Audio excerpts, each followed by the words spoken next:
पर्दे की हिफाजत के बाब में सैयदा फातिमा ज़हरा का जो किरदार है, कायनात के अंदर एक ऐसी मिसाल है कि जिसकी मिसल मौजूद नहीं है।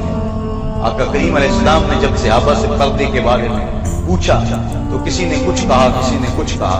हजरत अली मुर्तज़ा हजरत फातिमा ज़हरा के पास चुपके से चले गए और जाके पूछ करके आके बताया तो आका करीम ने कहा ये तो मेरी बेटी की बात लगती है। तो उन्होंने कहा कि औरत के लिए बेहतरीन पर्दा ये है कि ना वो किसी को देखे और ना उसको कोई देखे।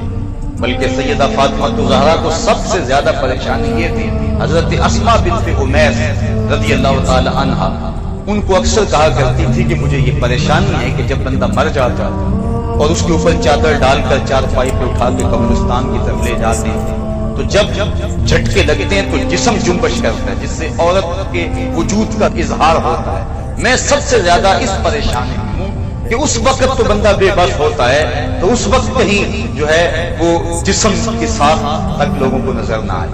तो हजरत अस्मा बिन्त उमैस कहती हैं कि हबशे के अंदर लोग ऐसे करते हैं कि वो खजूर के डंडे बांध कर चारपाई के साथ ऊपर कपड़ा डाल देते हैं। कहते हैं मैंने बकायदा वो नक्शा बनाकर दिखाया कि कमान की शक्ल के अंदर चारपाई से एक डंडा बांधा और दूसरी जमत बांध दिया, फिर इस तरह बांधा और इस तरह मैंने जो है वो दिखाया और उसके ऊपर कपड़ा डाल दिया। तो सैयदा फातिमा ज़हरा का इस्तराब खत्म हुआ। कहा मुझे सबसे बड़ी परेशानी ये थी कि बाद अज़ इंतकाल मेरे पर्दे का क्या होगा।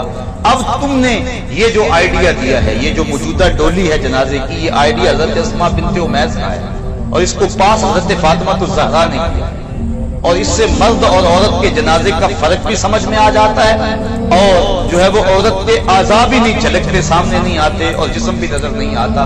तो सैयदा फातिमा ज़हरा कहती थी कि मुझे इस बात का डर लगता है कि इंतकाल के बाद क्या होगा। अल्लाह ताला जल्ला शानहू ने उनको एक रास्ता दे दिया और ये है उनके पर्दे की कैफियत। आज की औरत पर्दे को बोझ समझती है, पर्दे को